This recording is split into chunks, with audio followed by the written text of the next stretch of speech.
আজকে আমরা যশোর পৌরসভা এলাকার ঘোপ নওয়াপাড়া রোড এবং জেল রোড এই দুটো জায়গায় মোট 4টি ডায়াগনস্টিক সেন্টার ও হাসপাতালে মোবাইল কোর্ট পরিচালনা করি।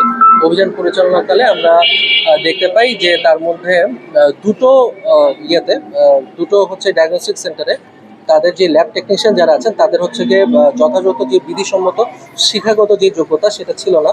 আমরা এছাড়া আরও দেখেছি যে আমাদের যে টেস্টে যে ডক্টরের সিগনেচার থাকতে হয়, ওনারা হচ্ছে সিগনেচারটা স্ক্যান করে রেখে ওটা ইউজ করছেন এবং ওই যে টেস্টটা সেটা অ্যাকচুয়ালি হচ্ছে গিয়ে করছে না, ডক্টরকে ওনারা দেখাচ্ছেন না। এছাড়া আমরা আরও দেখতে পেলাম যে সর্বশেষ যে অভিযানটা হলো সেই অভিযান 2021 সালে এক্সপায়ার্ড হয়ে যাওয়া ওষুধ, যেগুলো হচ্ছে হয়তোবা পরবর্তীতে ওনারা, আমি যতদূর দেখলাম যে হচ্ছে গিয়ে ওটিতে ইউজ করার জন্য যে যেখানে ওষুধ রাখা হয় সেখানে হচ্ছে ওনারা রেখে দিয়েছেন এবং রেখে ওনারা পরবর্তীতে হয়তো এটা ইউজ করবেন।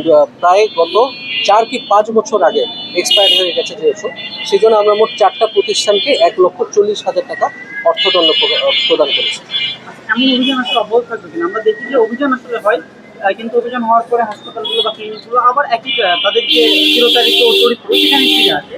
কঠোর পদক্ষেপ আমরা আসলে যদি এখনো পর্যন্ত দেখিনি, তো আপনাদের পরবর্তী পরিকল্পনা যেমন অভিযান অব্যাহত থাকবে। জেলা প্রশাসনের পক্ষ থেকে এই ধরনের অভিযানের যে ধারাবাহিকতা সেটা বজায় থাকবে ইনশাআল্লাহ। আচ্ছা, একই প্রতিষ্ঠান যখন বারবার ভুল করছে তাদের ব্যাপারে আপনারা কি সিদ্ধান্ত নেবেন? আমরা আইনগতভাবে ব্যবস্থা নেব। রিপিট যে আইনে করা হচ্ছে, যেমন আজকে হচ্ছে ভোক্তা অধিকার সংরক্ষণ আইন 2009 অনুযায়ী হচ্ছে কি মোবাইল কোর্ট পরিচালনা করেছে। বিধিসম্মতভাবে রিপিট অফেন্ডার যারা আছেন তাদের ক্ষেত্রে আইনে যে ধরনের ব্যবস্থা আছে সেই ধরনের ব্যবস্থা নেওয়া হবে।